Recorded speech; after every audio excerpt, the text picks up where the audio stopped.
શિવ પુરાણ ભાગ 78 સપ્તર્ષિઓ દ્વારા સમજાવવાથી તથા મેરુ વગેરેના કહેવાથી પત્ની સહિત હિમવાન દ્વારા શિવની સાથે પોતાની પુત્રીનું લગ્ન કરવાનો નિશ્ચય કર્યો તથા સપ્તર્ષિઓનું શિવ પાસે જઈને એમને સર્વે વાતો જાણીને પોતાનું ધામમાં જવું.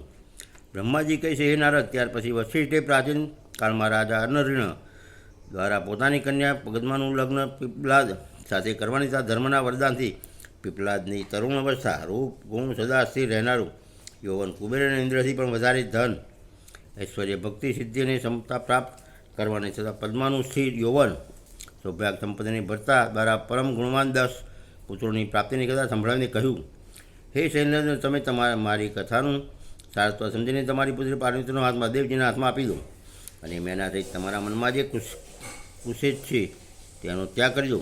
આથી 1 સપ્તાહ પછી અત્યંત શુભ અને દુર્લભ મુહૂર્ત થવાનું છે. એ સમયે ચંદ્રમાં લગ્નના સ્વામી છે, પોતાના પુત્ર બુદ્ધુની સાથે લગ્નમાં સ્થિત થવાના છે. તમારી કન્યા ખૂબ પ્રકૃતિ ઈશ્વરી જગદંબા પાર્વતીને ભગવાન શિવના હાથમાં સોંપી કૃતાર્થ થઈ જાઓ.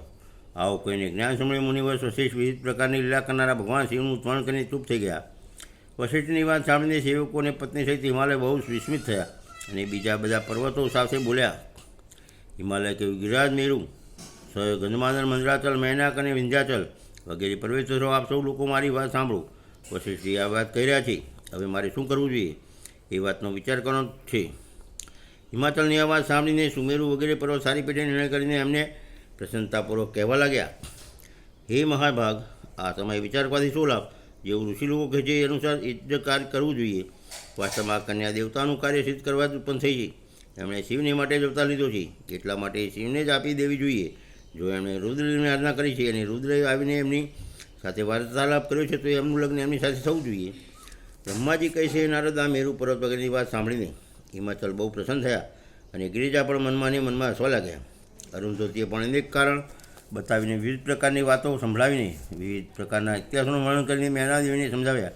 ત્યારે શૈલપત્ની મેનકા સર્વ કંઈ સમજી ગયા અને પ્રસન્નચિત થઈને એમણે મુનિઓને અનંતને હિમાચલને પણ ભોજન કરાવીને સ્વયં ભોજન કર્યું. ત્યારબાદ જ્ઞાનીગીરી શ્રેષ્ઠ હિમાચલે મુનિઓને સારી પેઠે સેવા કરી. હિમાલય બોલ્યા, હે મહાભાગ સપ્તર્ષિઓ, આપ લોકો મારી વાત સાંભળો. મારા બધા સંદેહો દૂર કરી રહ્યા છે. મેં શિવપાર્વતીના ચરિત્ર સાંભળી રહ્યા છે. હવે મારું શરીર, મારી પત્ની મેના, મારા પુત્ર પુત્રી તથા અન્ય સર્વ વસ્તુઓ ભગવાન શિવની છે, જ્યાં કોઈની નથી. બ્રહ્માજી કહે છે, હે નારદ, આવું કહીને હિમાલય પોતાની પુત્રી ભણી આદરપૂર્વક જોયું અને એમને વસ્ત્ર આભૂષણથી વિભૂષિત કરીને ઋષિઓના ખોળામાં બેસાડી દીધી. ત્યાર પછી આ શૈલરાજપુરના પ્રસન્ન થઈને ઋષિઓને કહેવા લાગ્યા, આ ભગવાન રુદ્રનો ભાગ છે અને હું એમને જ આપીશ એવો નિશ્ચય કર્યો. ઋષિ બોલ્યા, હે ગિરિરાજ, ભગવાન શંકર તમારા યાચક છે. તમે સ્વયં એના દાતા છો અને પાર્વતી દેવી ભિક્ષા છે. આથી વધારે ઉત્તમ બીજું શું હોઈ શકે? હે હિમાચલ, તમે સમસ્ત પર્વતોના રાજા સર્વશ્રેષ્ઠ અને ધન્ય છો, માટે તમારા શિખરોની સામાન્ય ગતિ છે. તમારા બધા શિખરો સામાન્ય પવિત્ર અને શ્રેષ્ઠ છે. બ્રહ્માજી કહે છે, નારદ, આવું કહીને નિર્મળ અંતકરણવાળા જ એ મુનિએ ગિરિરાજ કુમારી પર્વતને હાથથી અડકીને આશીર્વાદ આપતા કહેવા લાગ્યા, હે શિવે, તમે ભગવાન શિવની માટે સુખદાયની થાવ, તમારું કલ્યાણ થશે. જેવી રીતે શુક્લ પક્ષના ચંદ્ર છે તે જ રીતે તમારા ગુણોની વૃદ્ધિ થાવ. આવું કહીને બધા મુનિઓએ ગિરિરાજને પ્રસન્નતાપૂર્વક ફળ ફૂલ આપીને લગ્ન પાકું નક્કી કરવાનો દૃઢ વિશ્વાસ કરી લીધો. એ સમયે પરમ સતી સુમુખી અરુંધતીએ પ્રસન્નતાપૂર્વક ભગવાન શિવના ગુણોની પ્રશંસા કરીને મેનાને મનાવી પટાવી લીધા. ત્યાર પછી ગિરિરાજ હિમવાને પરમ ઉત્તમ માંગલી લોકચારનો આશ્રય લઈને તરત જ કંકુથી પોતાની દાઢી મૂછનું માર્જન કર્યું. ત્યાર પછી ચોથે દિવસે ઉત્તમ લગ્નનો નિશ્ચય કરીને સંતોષ આપીને સપ્તર્ષિ ભગવાન શિવની પાસે ચાલ્યા ગયા. ત્યાં જઈને શિવને નમસ્કાર કર્યા. એમનું સ્તવન કરીને વશિષ્ઠ વગેરે બધા મુનિ પરમેશ્વર શિવને કહેવા લાગ્યા. ઋષિએ કહ્યું, હે દેવ, એ પરમેશ્વર, એ પરમાત્મા, આપ પ્રેમપૂર્વક અમારી વાત સાંભળો. આપના આ સેવકોએ જે કાર્ય કર્યું જાણી લો. તમે વિવિધ પ્રકારના સુંદર વચન અને ઇતિહાસ સંભળાવીને ગિરિરાજ અને મેનાને સમજાવી લીધા છે. ગિરિરાજે આપને માટે પાર્વતીનું વરદાન કરી દીધું છે. હવે એમાં કંઈ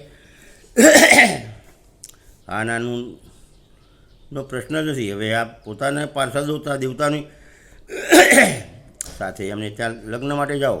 હે મહાદેવ, હે પ્રભુ, હવે શીઘ્ર જ હિમાચલને ઘેર પધારો અને વેદોક્ત પદ્ધતિ અનુસાર પાર્વતીનું તમારા પોતા માટે પાણી ગ્રહણ કરો. સપ્તર્ષિઓનું આ વચન સાંભળીને લોકાચાર પરાયણ મહેશ્વર પ્રસન્નચિત્ત થઈ ગયા અને હસતા બોલ્યા. મહેશ્વર કહ્યું, હે મહાભાગ, સપ્તર્ષિઓ લગ્ન તો મેં ક્યારેય નથી જોયું અને નથી સાંભળ્યું. તમે લોકોએ પહેલાં જેવું જોયું હોય એ અનુસાર વિવાહ લગ્નની વિશેષ વિધિનું વર્ણન કરું.